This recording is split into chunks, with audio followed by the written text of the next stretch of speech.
Luha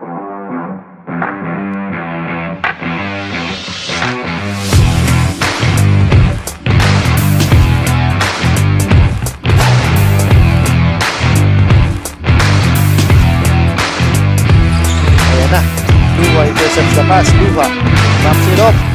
Ayan na si Bare.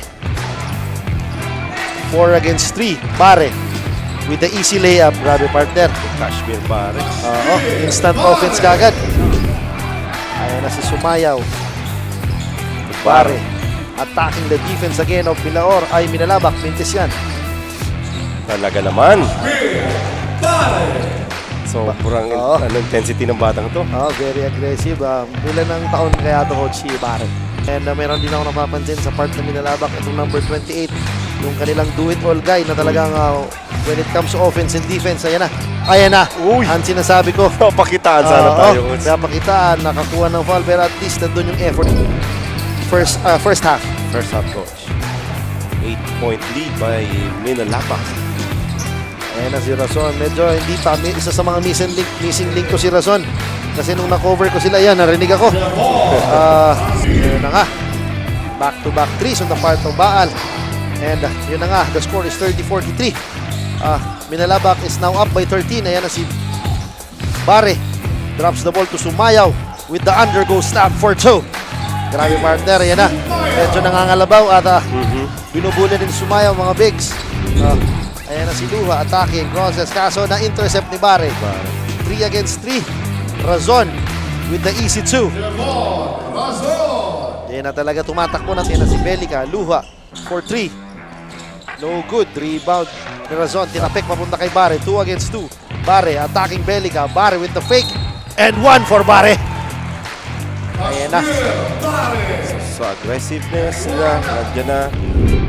And the layup, mintis pa rin, nakuha ni Razon. Bare, faking for 3, attacking the defense. Misses the shot but gets his own rebound. Sumayaw with the semi-hook for 2. Bineterans move na. Yes, and again, nakita ko he is open for 3.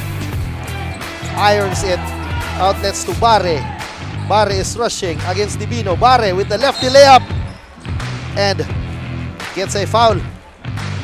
So same pa din yung No good, ayan na. No box out pero ayan na. Good box out ni Bare. Si Bare. Good outlet pass. The rebound, the pass. Gusto mo to Habana. Short jumper. No good. Bare, top of the key 3. Air balls. Pero andun na naman si Quidoles para sana sa offensive rebound. Kaso, ito offensive rebound. Ayan na. Nakalimutan ni box out dun. Yes, ayan na si Bare. Against Baal. Bare attacking. Drops it off to Sumayaw. Nabitawan ng bola. At tumama sa paa. Ang bola mapupunta.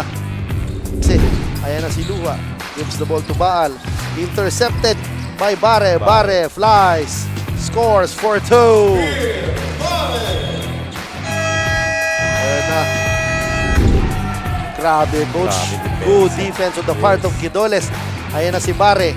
Bare with the lefty layup. Sayang, hindi na complete ang 3-point play. Sumayaw secures the rebound. Outlets to Bare. Bare to Julius Vargas for 2. Bare. This is not yet over. Ayan na. Vargas again with the medium range jumper. Pasok yan. Favorite. Is one of the bright spots ngayon. Ayan na si Baal. Loses the ball. Vargas. Outlets to Bare. Bare all alone for 2. Hindi niya na kailangan mag-dribble doon. Sakto yung pasa. Pinasa ni Tito. Ayan na. 64-71 in favor of Julius Vargas again finding his open teammate na si Bare with an easy 2. The score is 64-73 in favor of Bilaor with Ni Luha. yes, Luha attacking. Luha loses the ball. Bare against Belica bombs. Bare for 2. Yes, coach. I guess that is the nail in the coffin.